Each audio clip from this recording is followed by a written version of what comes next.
Thank you, Mr. Chairman. And Admiral, good to see you again. Great to see your family. My father was also a Navy officer, also a father of 6 kids. When I joined the Marine Corps, he reminded me on a daily basis that the Marine Corps was a department of the Navy.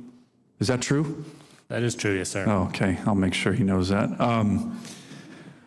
I do want to touch on the Arctic. The actual numbers are, as Senator King mentioned, 1 icebreaker for the United States, about 40 for Russia. They're building five to 6 new ones. Some of our nuclear powered.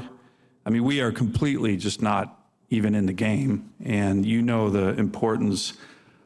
I must admit I was a little disappointed by your answer to Senator King, because what I see is happening is the Arctic and icebreakers are becoming kind of a bureaucratic football. So, for example, 4 months ago, I asked Assistant Secretary of the Navy Stackley to just give me a straight-up answer on the Arctic, on icebreakers. He kind of did the same thing. Well, it's a little bit in the Coast Guard realm. Well, the question is it in the national interest of the United States to have more than 1 icebreaker when the Russians are trying to own the Arctic? What's your answer? I think the answer is clearly yes. Okay, so I think what we need to do is not keep talking about, I've never gotten an answer from the Assistant Secretary of the Navy. 4 months ago, I never got an answer.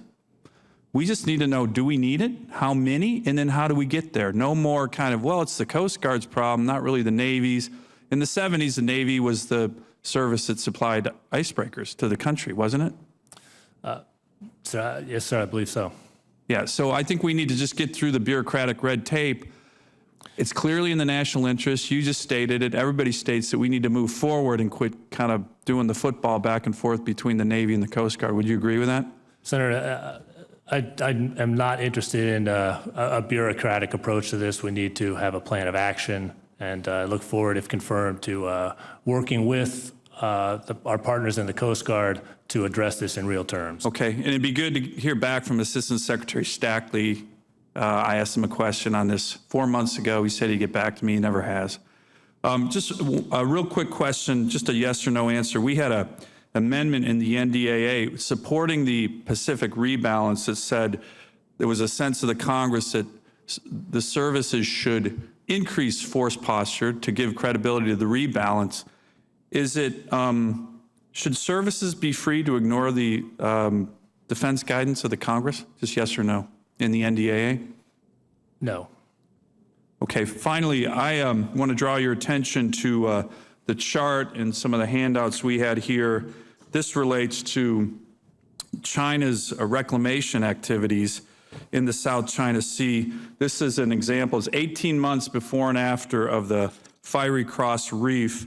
I'm sure you're familiar with it, Admiral.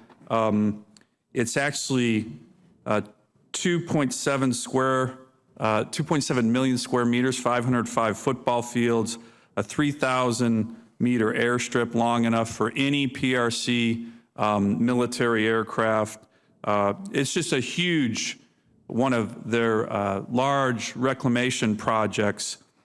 We were recently in Singapore, a number of us at the Shangri-La Dialogue, and Secretary Carter gave a speech that I thought was quite strong on what our policy is.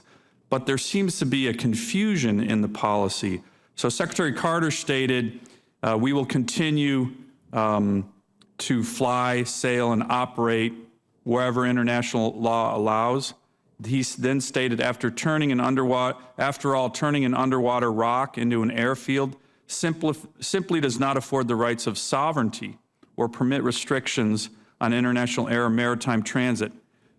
However, PACOM Commander Harris, just 2 weeks ago at the Aspen Security Forum, stated it is U.S. policy to afford a 12-minute limit around all of the islands that are in the South China Sea. And it's been a long-standing policy, not because they're occupied by China or built up by China, but just in general. He later clarified his statement to include islands and formations. Do you think, first of all, to me, that's very confusing policy. Do you think that we need to clarify that? And do you think that Admiral Harris's statement is just a de facto recognition of China's reclamation strategy? And is it in your best professional judgment, should we be sailing within 12 nautical miles and not allowing the facts on the ground strategy to be changed by China to essentially recognize Fiery Cross Reef and other places? It's a really important issue, and there's no clarification from the White House, State Department, or Department of Navy. I think Secretary Carter and Admiral Harris's statements are actually very contradictory. That kind of uncertainty can create miscalculations. Senator, I think it's absolutely important that the Navy continue to be present in that region for a number of reasons, to provide our continued presence. We are there as a matter of routine in international waters. We do have to respect the legitimately claimed territorial boundaries. I think that Secretary Carter and Admiral Harris would agree with me there. And but does that mean respecting that in terms of a 12 nautical mile radius? Sir, I'd have to look at exactly which of those claims are legitimate. It's a dynamic situation. There's competing claims down there. But the bottom line is we need to get down there, understand the truth, make that very clear, and be present in that area so that we don't get shouldered out of the South China Sea.